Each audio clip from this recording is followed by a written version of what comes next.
Good afternoon and welcome to Gilcrease Museum. I think we're ready to get started.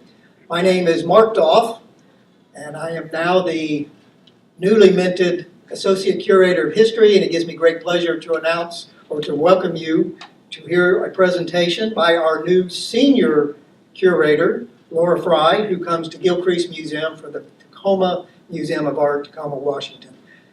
So if you will, give a big hand to Laura Fry and her presentation, Skeletons and Wolves in the Closet. It sounds like a very interesting program.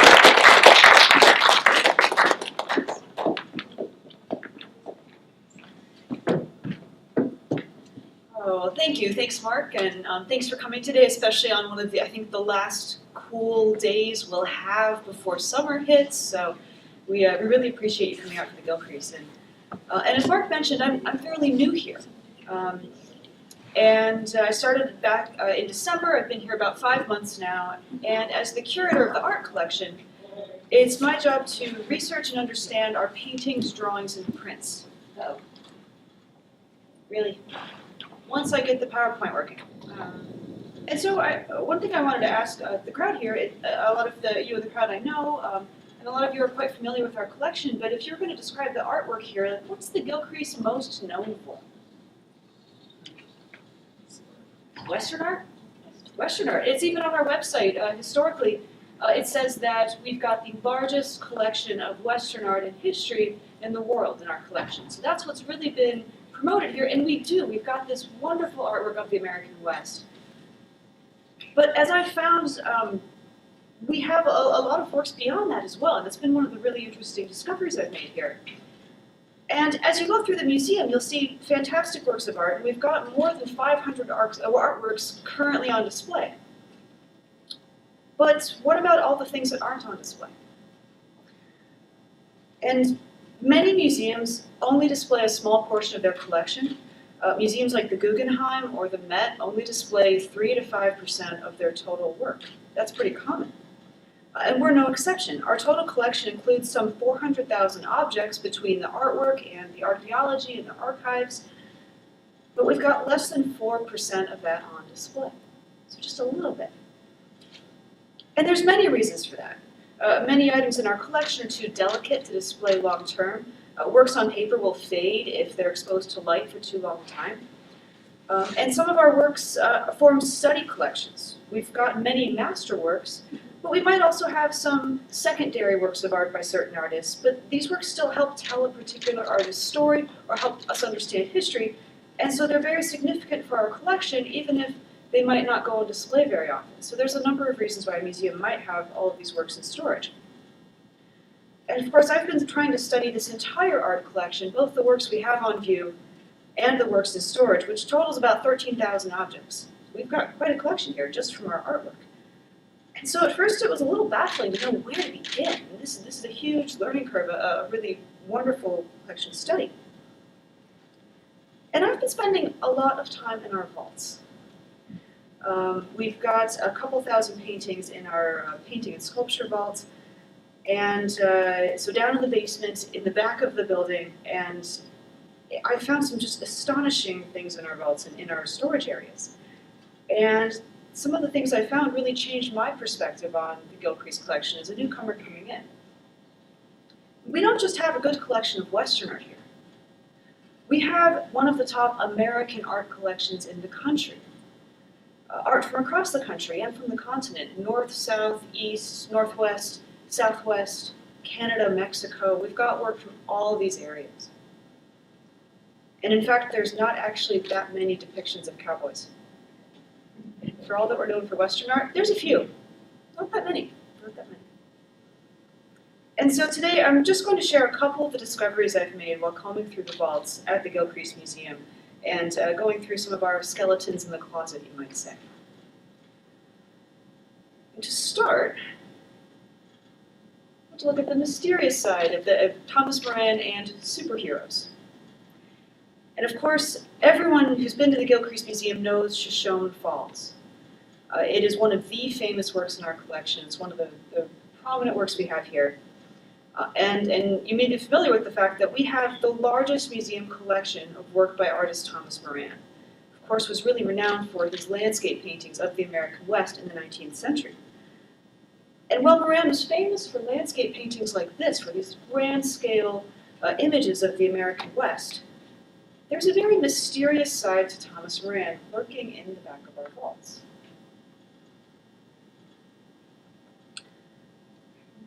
So these are two wash drawings by Thomas Moran, but what seems to be going on in these images?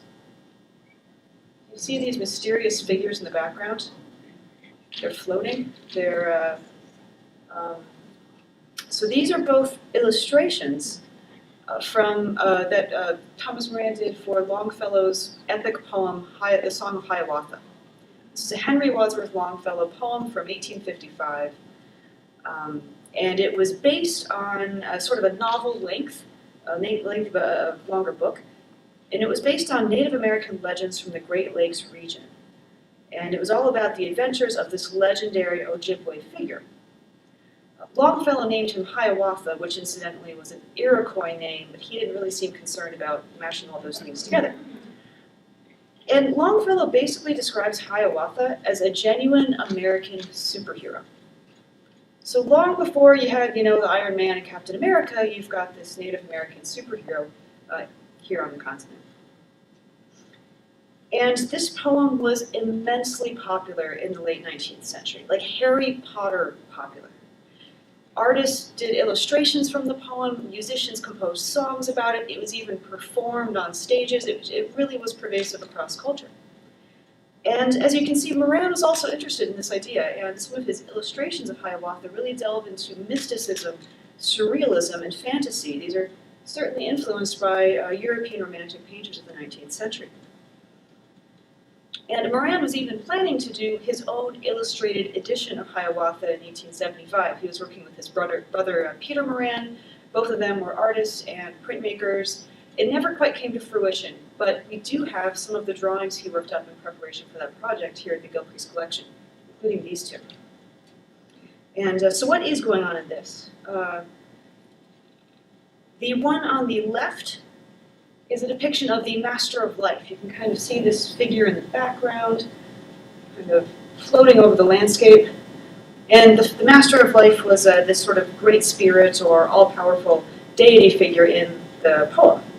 And on the right, you have this figure in the sky, and that is Nokomis falling from the moon. Now, Hiawatha being this character of legend, his grandmother was said to have fallen from the moon to earth. And his father was the west wind. So much like some of the mythology you might be familiar with from ancient Greece or Rome, this is a similar type of story where they really embedded in the supernatural.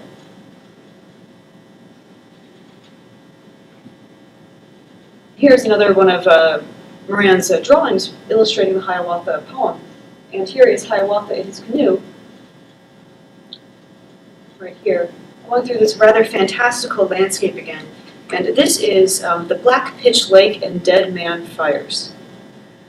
And much like some of the Greek epic poems, such as the Odyssey, there's often or the Aeneid, there's often a chapter where the hero figure descends to the underworld or has this encounter with death.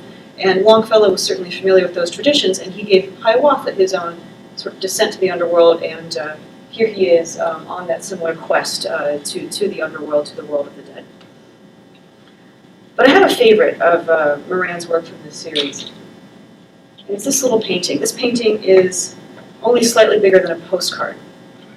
Has anyone here ever seen it on view? No, it is gorgeous. This is just a picture with my cell phone. We don't have a professional photo yet, so it's even far better than you see here. It's about this big. This is not an epic giant painting by Moran. This is Hiawatha and the Great Sea Serpent. Do you see the serpents? I love this because at first glance it just looks like another western landscape perhaps. You've got the cliffs in the background, the river, here's the guy on the canoe, and the moonlight, and then as soon as you keep looking at it, you see these crazy monsters coming down the side of the mountain. And this was a scene from the epic poem where Hiawatha is battling an evil magician and his great sea serpents. And this even, of course, you could say relates to some of the Greek myths and stories about Laocoon in the Trojan War, where one of the prophets from the city of Troy is attacked by giant sea serpents and with his two sons. So it's, again, this relationship, bringing these ideas from the Americas and relating them back to these much older stories from Europe, or these older European stories. But it's just beautiful, the sense of light in this and the color. And so even Thomas Moran, who we think of as being this person who captured the genuine landscape, he's also interested in fantasy and in showing this sort of mystical realm. So one of these days, that's going to be an exhibition, we'll see. Thomas Moran and the Surreal. But moving on, one of the other aspects of the collection that's been really interesting for me to research has been this idea of looking into the Remingtons in the Gilcrease collection and what exactly do we have here. I knew it was in our museum records. We had, according to our museum records, we had some 30 or so two-dimensional works by Remington. When I checked Remington Catalog Raisonné, which is this record of all of his known two-dimensional works, there were only 21 works listed in the Gilcrease collection. So that raised quite a red flag. So wait a second. I know they came here, I know they researched the collection. Why aren't all of our Remingtons included? So I started taking a closer look at some of those works that weren't included to try and see what was going on. So I'd like to ask you, real or fake? These are two works that are in the Gilcrease collection. One of them is a genuine Frederick Remington and the other is not. Any guesses? The right one is genuine? What's the feeling? Yeah. The right? Right. You guys are great. Absolutely. The one on the left is in fact a copy of a known Remington. It is not an original Remington. And the one on the right is a perfectly good original Remington in the Catalog Raisonné. This was The Arrest of the Scout from 1896. And this is Pursuing the Indians, but again, it's a copy of a known Remington. And it was, again, an interesting process to figure that this one was to figure out this one was a little bit easier than some of them because this is actually a copy of a known work. So if you ever have a Remington question, there is now a website with the entire Remington Catalog Raisonné online at remington.centerofthewest.org. This is a project I had a chance to work with a few years ago when I worked at the Buffalo Bill Center of the West in Cody. So I helped build the site, which was tremendous fun and a lot of work, and it was really a great project to go through. And we have about 3,000 records on there. So it's a good, and that's all two-dimensional. We didn't even try and get into sculpture because that's a whole other complicated area to explore. But again, this one checked out. It's on the Catalog Raisonné, belongs to the Gilcrease, no big deal. This one did not. When I looked up this image, turns out it's in a private collection. Wait a second, not at the Gilcrease. And here's the illustration of the work that's in the private collection. And this work was used as an illustration for a book, so it would have been widely distributed as an illustration in the 19th century, so lots of people would have known about it, which is why it was easy to copy. This is the one at the Gilcrease. This is the one in the private collection. Can you see some of the differences? Well, for one, this figure is completely missing from the other painting. The sagebrush is it doesn't look so similar. You've got a little bit of variation on exactly like what the mules look like in the background. So although the forger did a pretty good job, he didn't quite get all the details, but it's pretty clear this is not an original Remington, especially because we know of the original it's based on. It's even easier when you blow it up. So here's another one. Remington, real or fake? These are, again, two works in the Gilcrease collection.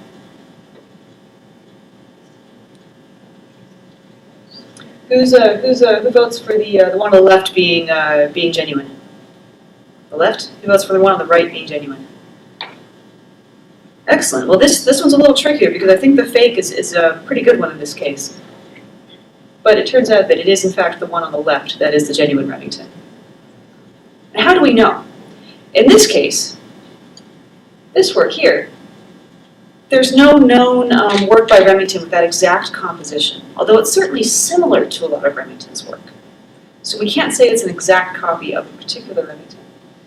So in this case, it helps to start looking more closely at the style of paint handling, at again, it's a little bit difficult to tell just on the PowerPoint, but you see a little bit of the difference in the way the brush strokes are handled. Remington was really proud of his ability to paint horses in particular. He even wanted that on his tombstone, that he knew the horse.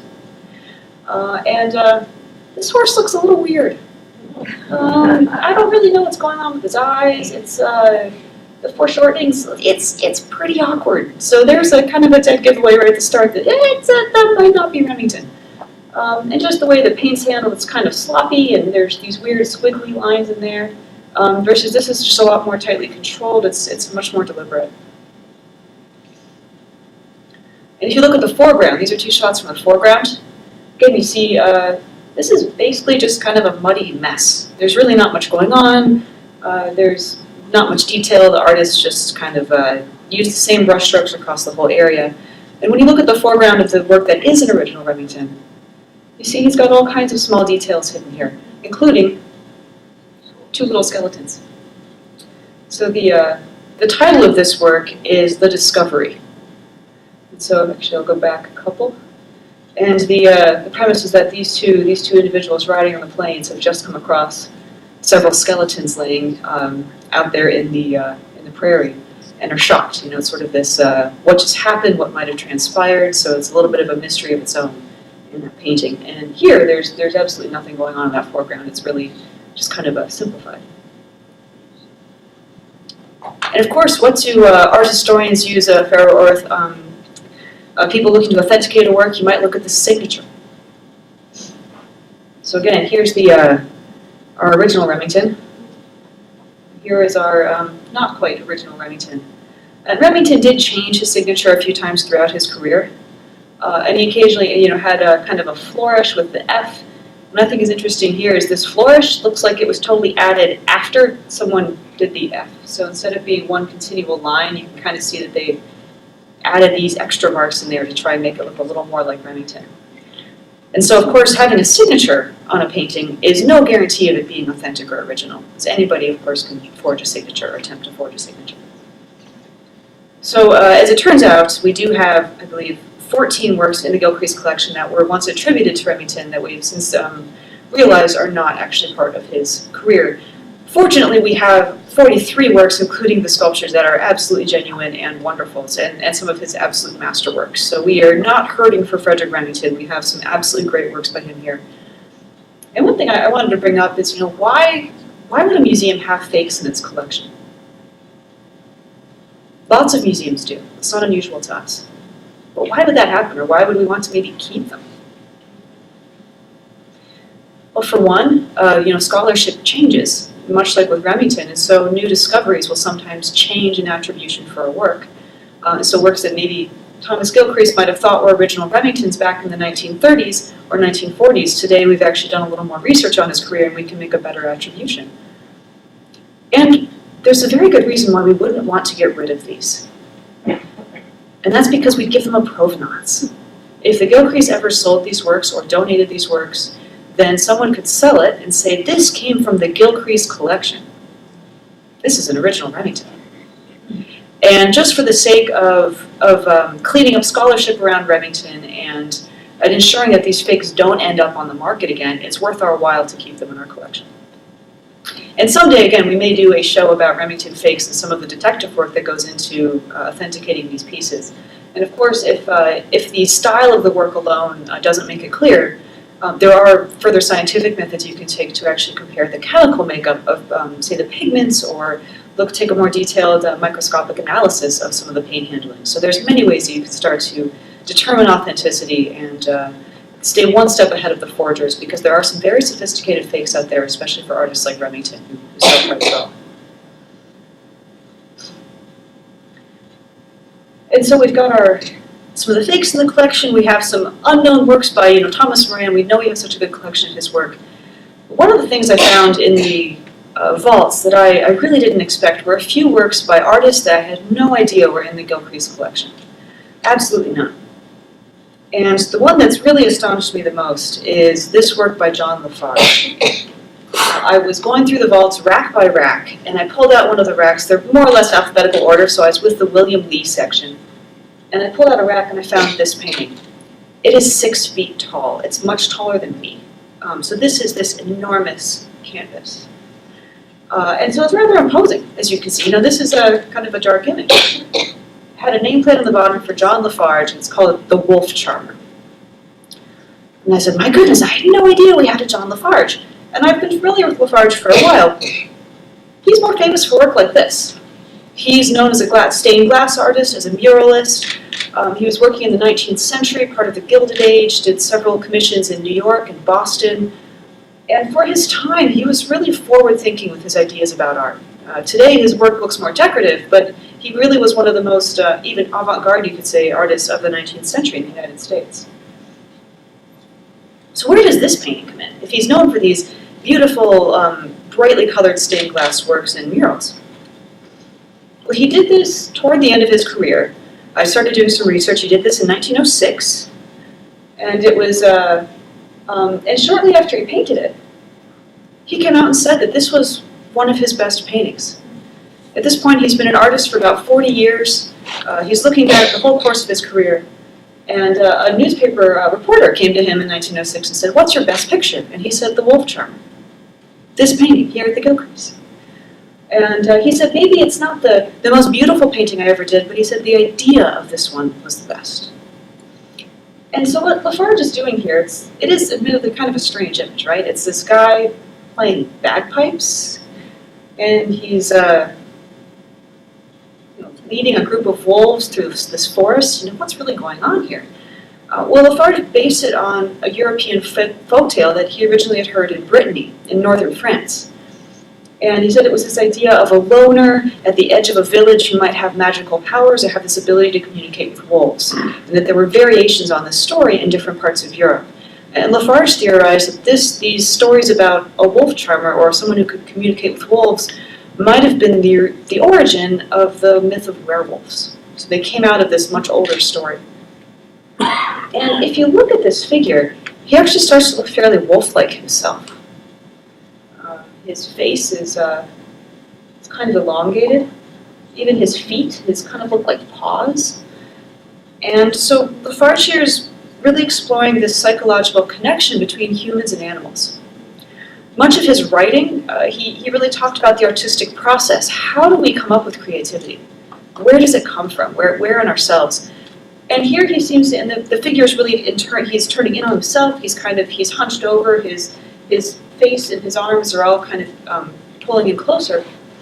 Well, John Lafarge here is really making a metaphor for the artistic process. He's saying that as we look into ourselves and rely on our own instinct, that's where we're finding creativity. That's when we actually kind of let this outer world go and look inside ourselves, is where that artistic creativity comes from. So this is really more of a metaphor for the artistic and creative process than just a story about wolves in Europe. Well, it did cause quite a sensation when it was first painted. Again, it was mentioned in this article in 1906. He said it was his best picture. And it was even based on an earlier work. He had done a woodcut with the same composition some 40 years earlier at the beginning of his career. This was as an illustration for a child's magazine. So it was originally meant as an illustration as a story for children. Of course, when it's this big, that's a nice children's illustration. When it's 6 feet tall, it's a little bit more intimidating. But this painting, as I kept researching this, I couldn't believe how much information I was finding. It was just incredible. There were newspaper articles in the New York Times, in the Chicago newspapers, in Washington, D.C., and all talking about this painting and how it related to John Lafarge's career. So it was really, there was all this buzz about it. Well, it was purchased in 1907 by the St. Louis Art Museum, and one article even hinted that they had to compete with the Met. The Metropolitan Museum of Art wanted this painting, but John Lafarge sold it to St. Louis because he actually said he wanted it to go to a Western museum. And St. Louis in 1906 was, the far West. And after they purchased it, it became a favorite work in St. Louis, and people in St. Louis knew this so well that it even became a subject for political cartoons in St. Louis newspapers. This is from the St. Louis Post-Dispatch from about 1912.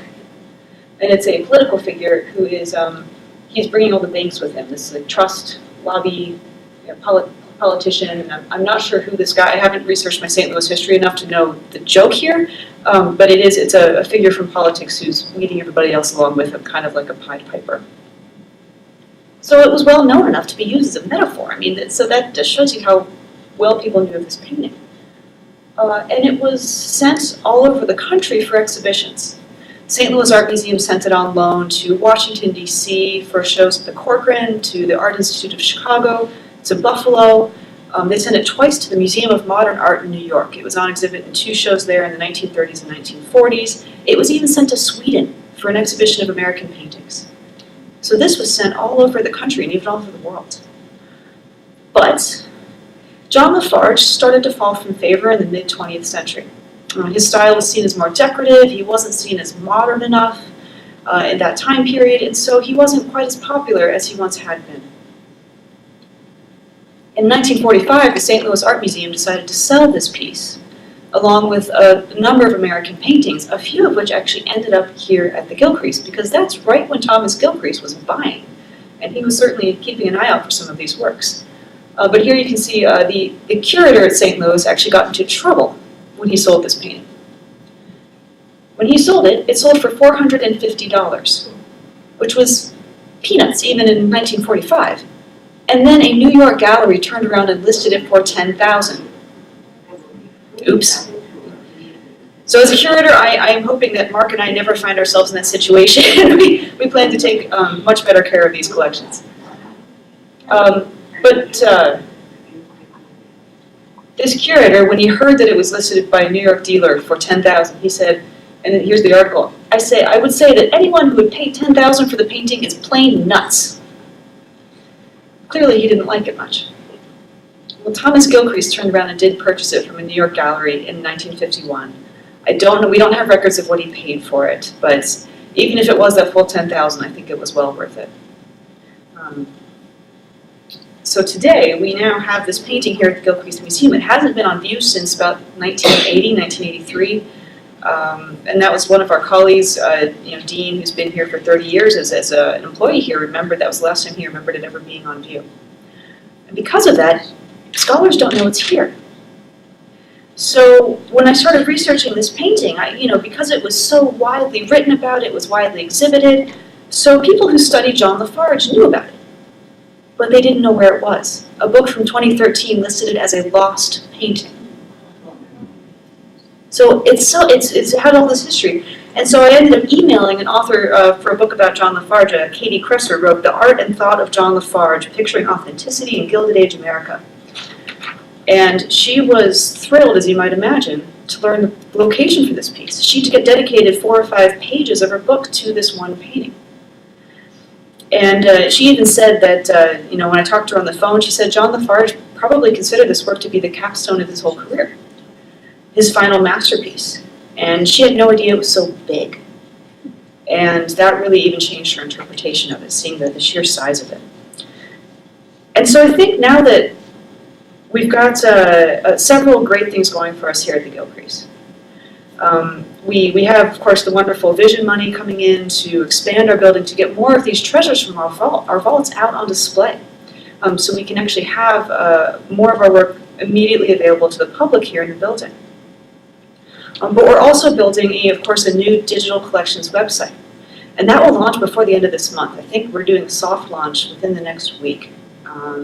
So that is completely exciting, and we'll start out that new website with about 25% of our art collection included. So not everything, but a good portion. Right now we have 4% of our art collection on view in the building, so that's a lot more than we have on view. And I think that it'll come up in Google searches, so for future scholars looking for works like this, they'll be able to find them and to find where they are. So keep an eye out, I'd say. We're always looking for ways to bring you more work, and I'm sure there'll be more discoveries as we keep looking through this collection. But it's just absolutely exciting, and I can tell you, after being here for a few months, this really is one of the great museum collections in the country. There are few places anywhere that can rival our collection. The Smithsonian would love to have some of these works. So that's just a little bit of an introduction to some of the weird things I found in the vaults that have really made me excited, but there's so much more to come. This is just the beginning, and please Please let me know if you have any questions. Laura? Yeah. Who was the author of the book on Lafarge? Oh, Katie Kresser. Is that Kresser with a C? Oh, her last name is Kresser. I haven't yet ordered a copy of the book, but I'd like to. It's on my list. Thank you. Yeah. Mark? Back to the fake, use that Yes. term, Remington. Do we know if that came into the collection with the Cole purchase? Was Philip Cole fooled before Gilcrease? I'm not sure. I've been through the whole provenance files from Remington, and I don't remember off the top of my head if we had a provenance for those exact works. I don't think we did, because I was looking for that, but it might have. I think it warrants a little further research, because I wouldn't be surprised at all if some of those Remingtons came in with part of these much bigger purchases. So they certainly were fooling people before Thomas Gilcrease. Yeah. An observation and a question. The observation is that the depth of field in the Lafarge paintings is amazing. There's so many different layers as you go back and back and back. And it's three-dimensional in its appearance. The question is that in the picture of the wolves, each of them has their right front paw forward. And that theme was repeated a couple of times. In that picture, then there was another one, the earlier version of it, that we were talking about the symbology of the picture, and I was wondering if there was any meaning in that. Probably.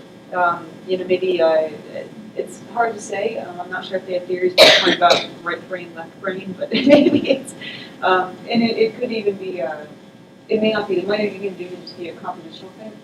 So it actually just looks balanced on the page, but there might have been a deeper meaning. John Lafarge was, in addition to being a very famous artist in his day, was acknowledged to be a really brilliant individual. He did a lot of writing as well, and was kind of a Renaissance man with all the media he worked with and some of the different writing he did in addition to his artwork.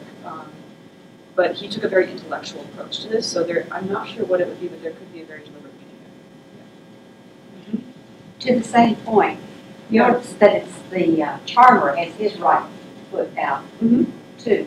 And then look at the feet. It's like with the ultimate baby. Yeah, well, I know he definitely tried to make this foot look a lot like the paws. So that might be part of the reason they all have the same foot forward, so that there's a little more of this mirroring of the feet. So again, connecting this person to the animals and back. How much are animals like us? How much are we actually really still animals? Or the changeling. Yeah.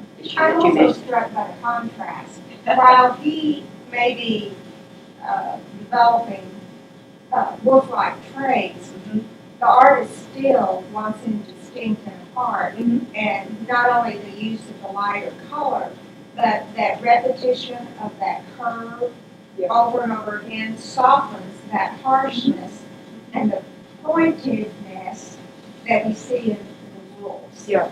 Those wolves in the picture that's flying, little girls reading fairy tales are afraid of wolves, right? But the man has a softness about him, as repeated in the rocks and the tree. In fact, both of those huge rocks. Yeah. And of course the backs of the animals. But there's still a lot of contrast between him and the people that he is. And the wolves that he is charming. Well, and once I started learning how much this piece had traveled, I was actually astonished that it wasn't in far worse condition, because it traveled all over, and who knows how they were shipping things back in 1929. But it does need some conservation, and we are planning to get it cleaned and to do some conservation. It has the original frame and the original stretcher bar, so it has stamps on the back from Moran.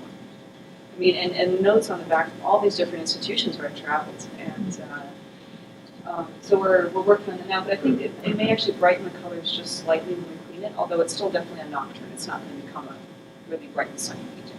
Does the frame complement the painting? Very much. It's definitely the original frame. We're applying, writing a grant right now to apply for a frame conservation grant to have it restored. Yeah, but the rabbit, when we unframed it, we were really surprised because the rabbit is that little strip of the frame that covers the edge of the painting, so it holds it in. So we know it's the original frame because the canvas has about a 4-inch strip all the way around that he didn't paint. So it's clearly he was matching it to the frame, if that makes sense. But then the frame's very simple. It's actually called a Whistler molding, but it's not a very ornate frame. It's a fairly simple profile, so it really lets the painting come out.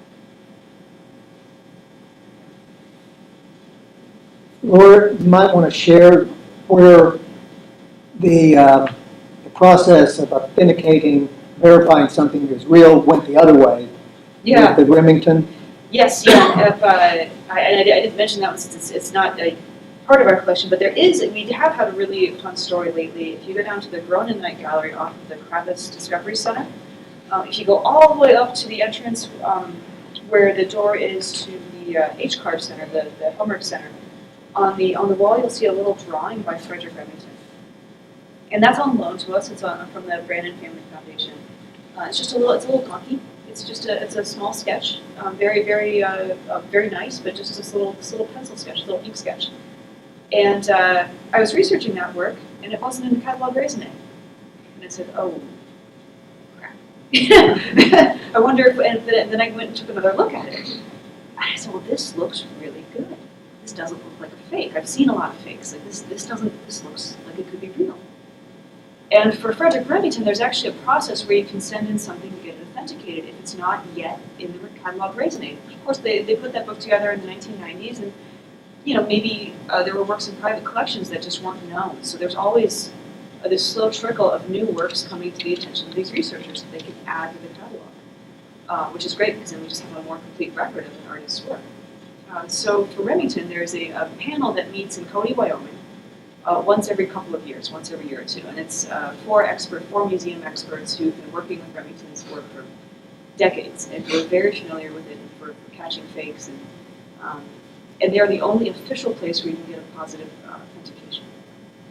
Other people can tell you if something's fake, but I can have it added to the catalog raisonné and authenticated as Remington.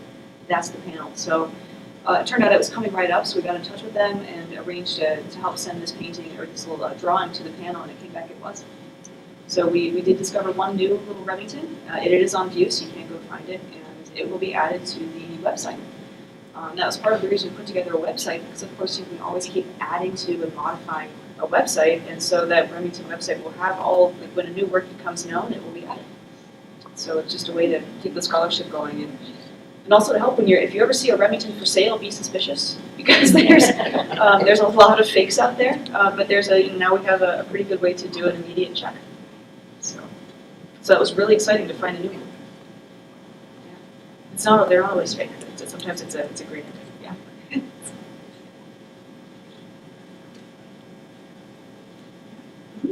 When you say you shipped it out there to have it authenticated, what's the process of doing that? You just stick it in an envelope and take it out. That's an excellent question. Well, in this case, if it was a work from the museum's collection, we would use an art shipper. And there are entire shipping companies that are dedicated to moving artworks, that have climate-controlled trucks, and they do shuttles across the country. And as you might imagine, that costs a little bit more than FedEx or the U.S. Postal Service. But it's the safest way to ship something. But in this case, because it wasn't, we were kind of on a time crunch, and so we had our museum handler, our prep crew packed it and crated it in a wooden crate, with a full. So our museum handlers packed it. And we actually did ship it, in this case, through FedEx with a full insurance and everything. And because we had it in a very secure box that was created by our museum, they got people who handle our Thomas Morans and all of our work here, and they know exactly what they're doing. So that was, and it was also framed with plexiglass on the front instead of glass. So that was one thing we double checked to make sure it was with plexiglass, because last thing you want is that glass shattering and cutting through the paper. So just a few measures like that, but it was even with, if you have a professional crate, then sometimes you can't even use a service like FedEx to safely ship something. And then on their end, they had a whole page of instructions for shipping, because not everybody some of it was private collector shipping. It wasn't always a museum sending off something, so they had a whole list of instructions for how to address it and different options that you could use to send it.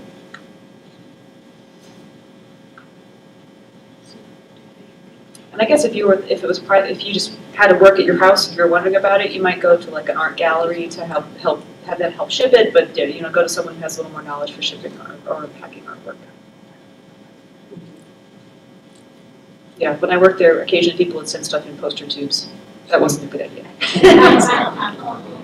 Yeah. Those turned out not to be real. Yeah.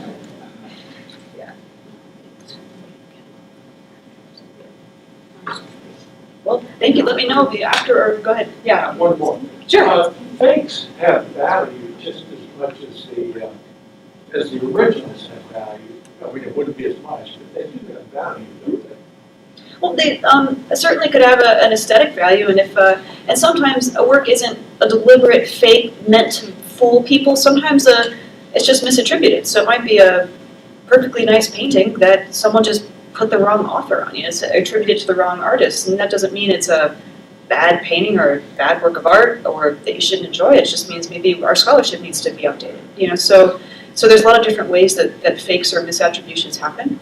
And so that's one category, is where maybe a dealer or even an artist painted a work, perfectly good painting, 50 years later an art dealer says, hey, that looks a little bit like Frederick Remington, and they add a signature. And then they try and sell it as Remington. Well, that artist didn't try and fool anybody, but it was someone later down the line who tried to pass it off as a different work that might have a higher market value. So it's still, so it's interesting how the motivations for creating fakes are really, or why some of these works get misattributed or mislabeled is really interesting. But yeah, a lot of those works that are simply not just incorrect attribution are still perfect good artworks. Yeah. In fact, John, we have two of those in our collection.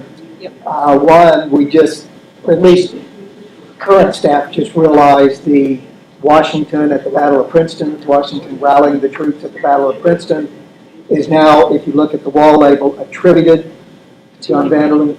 Yeah, one painting we just put out. Yeah. And then the other is one, it's in On Common Ground when you walk in the entrance on your right. I can't recall the name of the work, but it's actually by John Pito. But if you look at the signature on the work, it's signed William Harnett. And I think it's interesting because the work is the chickens hanging from a nail ready for dinner tonight. Yeah. And it is a type of trompe-l'oeil, the painting itself. Well, at the time this was painted, Harnett was a more well-known artist than Pito. I don't think, personally, Pito forged Harnett's name. Probably, as Laura indicated, a dealer felt it will bring more money as a Harnett than a Pito.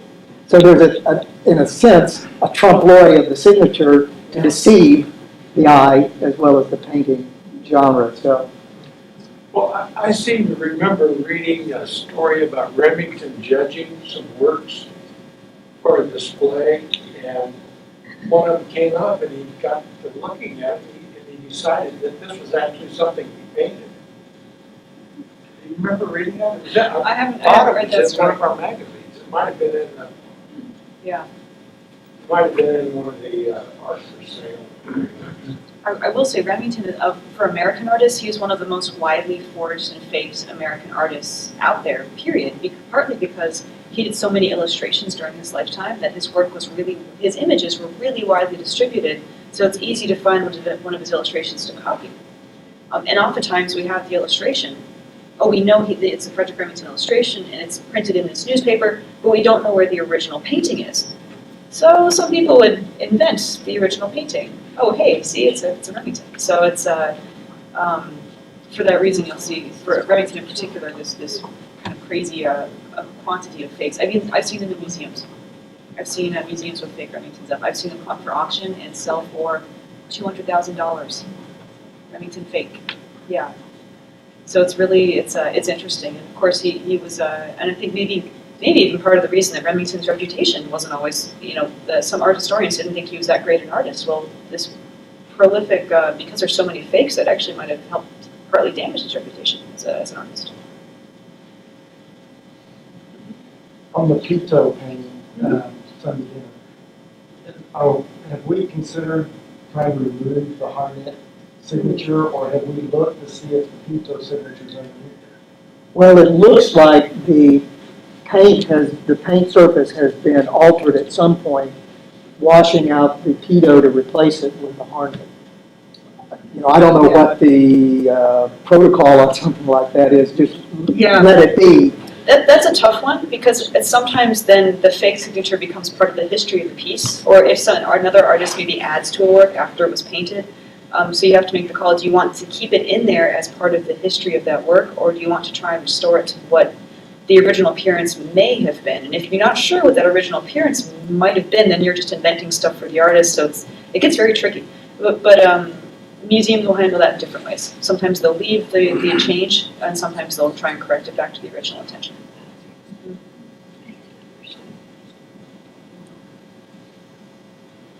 Yeah, well, thank you. Again, it's this is the fun part. It's had so much fun even just going through this collection. Thanks for coming to share some of it with me today.